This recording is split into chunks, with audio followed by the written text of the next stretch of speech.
Halo anak-anak, berjumpa kembali dengan Pak Eka di sini setelah beberapa pekan kita tidak berjumpa karena kegiatan bulan tengah semester dan penilaian tengah semester. Hari ini Bapak akan melanjutkan lagi sedikit materi tentang relasi dan fungsi. Nah, pada pertemuan sebelumnya kita sudah mengenal apa itu fungsi. Jadi diingatkan kembali, fungsi itu adalah relasi yang memasangkan setiap anggota domain ke tepat satu anggota kodomain. Nah, hari ini kita akan membahas tentang korespondensi satu-satu. Apa itu korespondensi satu-satu? Nah, korespondensi satu-satu itu adalah merupakan fungsi yang memiliki sifat khusus, yaitu setiap anggota domain memiliki tepat satu kawan di kodomain, sama saja dengan fungsi. Nah, tetapi dia berlaku sebaliknya, yaitu setiap anggota kodomain juga memiliki kawan tepat satu di domain. Jadi dia berlaku bolak-balik. Nah, dengan kata lain, banyaknya anggota domain haruslah sama dengan anggota kodomain, atau n domain sama dengan n kodomain. Nah, ini beberapa contoh korespondensi satu-satu dan yang bukan. Nah, kita tahu bahwa yang bagian ini adalah relasi biasa. Jadi ingat, ini bukan fungsi karena dua tidak memiliki kawan. Kemudian ini juga bukan fungsi meskipun anggota domain punya kawan, tetapi 4 ini punya 2 kawan. Kemudian kalau yang ini adalah relasi yang merupakan fungsi. Jadi inilah fungsi. Nah, karena setiap anggota domain ini punya tepat satu kawan. Nah, kemudian yang bagian bawah juga merupakan fungsi. Nah, kedua fungsi ini bukan korespondensi satu-satu. Nah, perhatikan yang ini. Yang ini adalah korespondensi satu-satu karena antara domain dan kodomain itu tepat satu ya. Jadi berlaku bolak-balik. Jadi satu hanya memiliki teman A, kemudian A juga hanya memiliki teman satu. Nah, ini adalah salah satu contoh korespondensi satu-satu. Kemudian yang bagian bawah juga merupakan korespondensi satu-satu.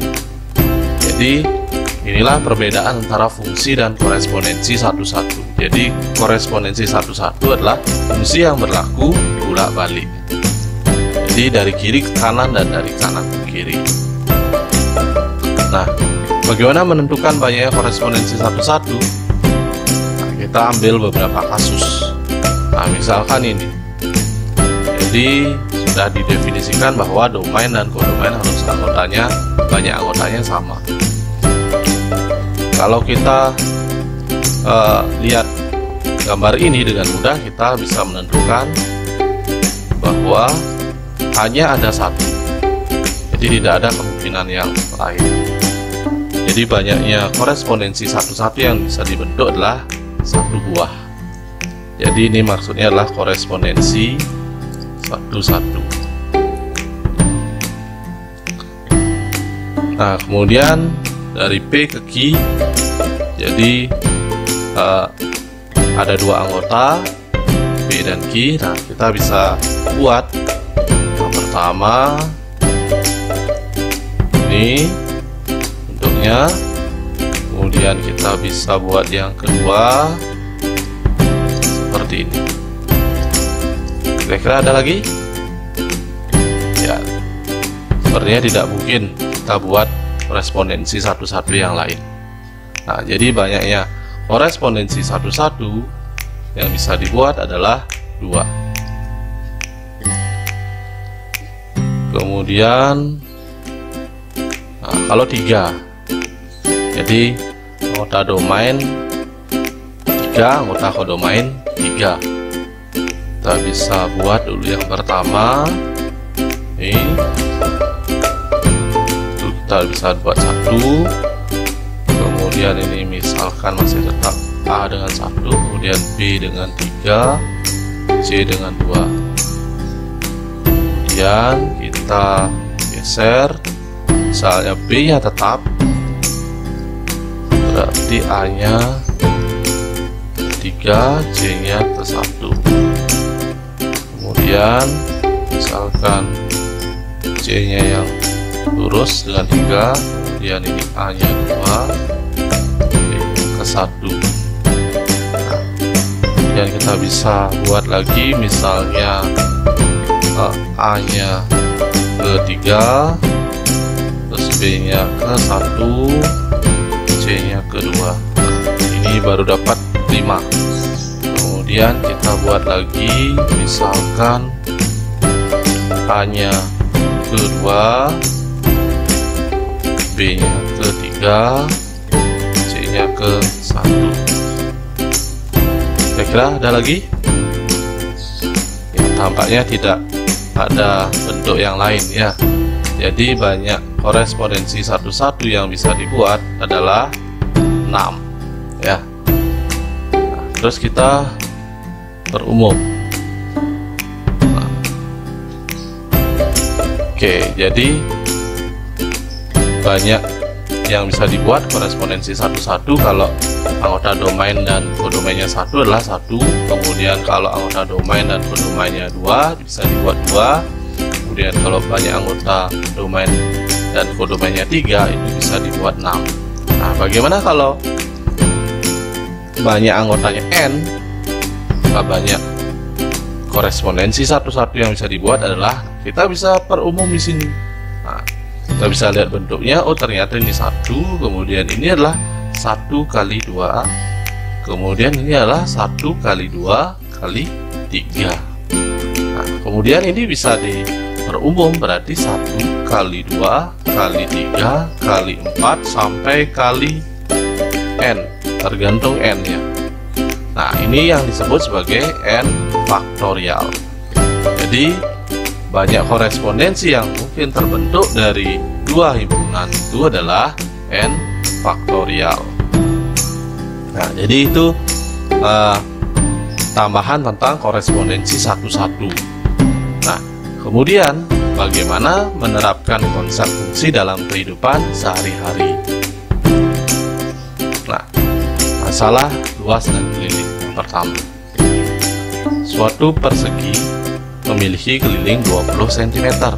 Nyatakan luas persegi itu sebagai sebuah fungsi. Nah, kita bisa membentuk tentunya di sini bahwa misalkan jadi persegi panjang itu punya unsur panjang dan lebar ya. Jadi misalkan X itu adalah panjang, kemudian Y itu adalah lebar. Nah, sehingga keliling itu adalah, jadi karena kelilingnya 20 cm, maka rumus keliling adalah 2 kali panjang tambah lebar itu sama dengan 20, atau 2 dalam kurung X tambah Y itu sama dengan 20. Nah, karena ada faktor 2, maka kedua ruas kita bisa bagi 2. Nah, kita bagi 2, ini hilang 2-nya, kemudian dibagi 2 adalah 10. Nah, dari sini kita bisa membuat bahwa fungsi Y itu adalah 10 kurang X. Jadi X nya di bawah, dipindah ruas ya, atau kedua ruas dikurangi X, sehingga diperoleh Y sama 10 kurang X. Nah, kemudian kita punya luas itu adalah panjang kali lebar. Nah, sehingga bisa kita ganti panjang itu sebagai X, kemudian lebar itu sebagai Y. Nah, karena ini bentuknya masih dua variabel, sedangkan fungsi itu adalah satu variabel, fungsi yang sudah kita pelajari tentunya menggunakan satu variabel, maka Y ini bisa kita ganti dengan 10 kurang X, sehingga hasilnya adalah X kali 10 kurang X, atau jawabannya adalah 10X kurang X kuadrat. Jadi ini dengan cara payung tentunya ya, yang sudah dipelajari di kelas 7. Jadi X kali 10 adalah 10X, dan X kali X adalah X kuadrat. Jadi inilah fungsi dari luas suatu persegi panjang yang kelilingnya 20 cm. Nah, jadi ini bisa diganti kalau panjangnya X-nya adalah 1, maka luasnya berapa, dan seterusnya. Kemudian masalah kedua tentang ekonomi. Nah, rumah yang berlangganan telepon harus membayar harga tertentu dan harga pemakaian setiap menitnya. Jadi ada harga langganan. Kalau di dalam kehidupan sehari-hari kemungkinan kamu sudah tidak menggunakan telepon tetapi menggunakan HP. Jadi kalau listrik itu atau air itu ada namanya uang abonemen. Nah, itulah yang namanya uang langganan, sama dengan pembayaran menggunakan telepon. Nah, kemudian harga pemakaian setiap menitnya itu juga ada. Nah, diketahui bahwa bulan lalu mereka menggunakan telepon dan membayar 134.000. Kemudian bulan ini mereka menggunakan telepon 6 selama 60 menit, terus membayarnya 164.000. Tentukan harga langganan dan harga pemakaian per menit. Nah, misalkan harga langganan, jadi harga langganan itu kita bisa misalkan sebagai harga langganan itu kita bisa misalkan sebagai A, kemudian harga per menit itu kita bisa misalkan B, maka kemudian misalkan penggunaannya itu adalah